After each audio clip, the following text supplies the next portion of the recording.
Hi friends, welcome back to Happy Home. இந்த வீடியோல ஒரு ஹெல்தியான ராகி களி அப்புறம் நிலக்கடலை பருப்பு சட்னி எப்படி செய்யறதுன்னு பார்க்கலாம். ரெண்டுமே சூப்பரான காம்பினேஷனா இருக்கும். ட்ரை பண்ணி பார்த்துட்டு எப்படி வந்திருந்துச்சுன்னு கமெண்ட்ஸ்ல சொல்லுங்க. சரி வாங்க எப்படி செய்யறதுன்னு பார்க்கலாம்.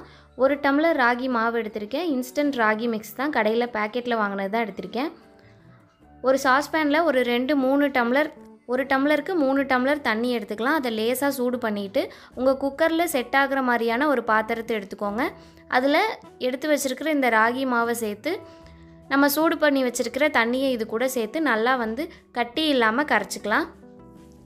தண்ணி கை பொறுக்கிற சூடு இருந்தால் போதும், அதனால் கையிலேயே கரைக்கிறதுனாலும் கரைச்சிக்கலாம். கட்டியெல்லாம் இல்லாமல் கரைச்சதுக்கப்புறம் இதை அப்படியே அடுப்பில் வச்சு ரொம்ப லோ ஃப்ளேமில் வச்சு கிளறிக்கிட்டே இருங்க. கொஞ்சம் நேரத்தில் நல்லா திக்காக கெட்டியாயிரும். கைவிடாமல் கிளறணும், அப்போ தான் கட்டி பிடிக்காமல் இருக்கும். கொஞ்ச நேரம் கழித்து இந்த மாதிரி கெட்டி ஆகும்போது கைவிடாமல் கிளறிக்கிட்டே இருக்கணும், இல்லைனா கெட்டி பிடிச்சிரும்.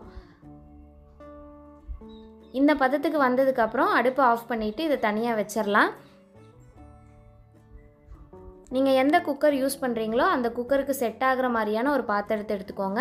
இப்போ குக்கரை அடுப்பில் வச்சுட்டு அதில் அடியில் இந்த மாதிரி ஒரு ஸ்டாண்ட் வச்சுட்டு ஒரு 1/2 டம்ளர் தண்ணி விட்டுக்கலாம்.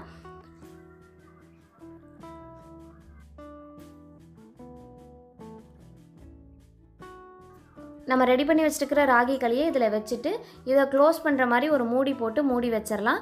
அடுத்து குக்கர் மூடியையும் மூடிட்டு ஒரு 3 விசில் விட்டு ஆஃப் பண்ணிடலாம்.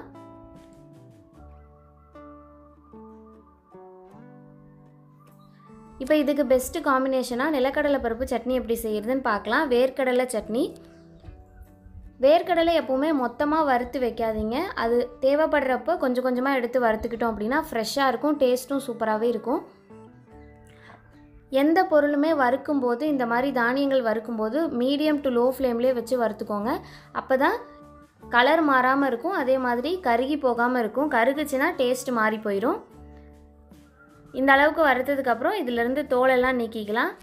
இந்த தோல் ஈஸியாக நீக்கிறதுக்கு எப்படி அப்படின்னு ஒரு டிப்ஸ் ஷேர் பண்ணியிருக்கேன். ஷார்ட்ஸில் இருக்கும், வேணால் ட்ரை பண்ணி பாருங்கள். இப்போ தோலெல்லாம் நீக்கினதுக்கப்புறம் தேவையான அளவுக்கு வேர்க்கடலை எடுத்துக்கலாம்.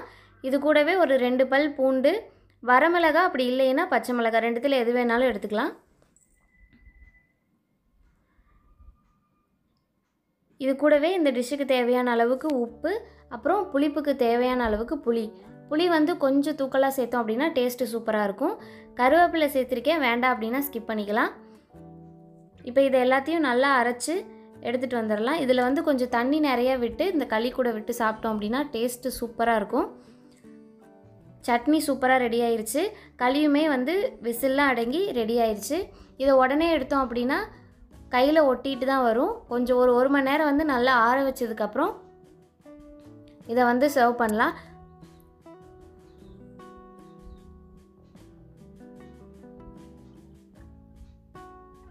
சூடாக இருக்கும்போது இந்த மாதிரி கையில் ஒட்டும். கொஞ்சம் நேரம் நல்லா ஆற வச்சதுக்கப்புறம் ஒரு கரண்டி இந்த மாதிரி எடுத்து அதை தண்ணியில் நல்லா நனைச்சிட்டு எடுத்தோம் அப்படின்னா அழகாக பாலாக வந்துடும்.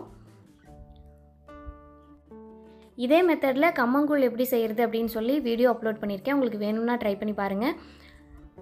இதே மாதிரி ஹெல்த்தியான ரெசிபீஸ்க்கு நம்ம சேனலை மறக்காமல் சப்ஸ்கிரைப் பண்ணிக்கோங்க. கூடவே இந்த பெல் ஐக்கானையும் கிளிக் பண்ணிக்கோங்க. அப்போ தான் வீடியோ போட்டதும் உங்களுக்கு நோட்டிஃபிகேஷன் வரும். தேங்க்யூ ஃபார் வாட்சிங்.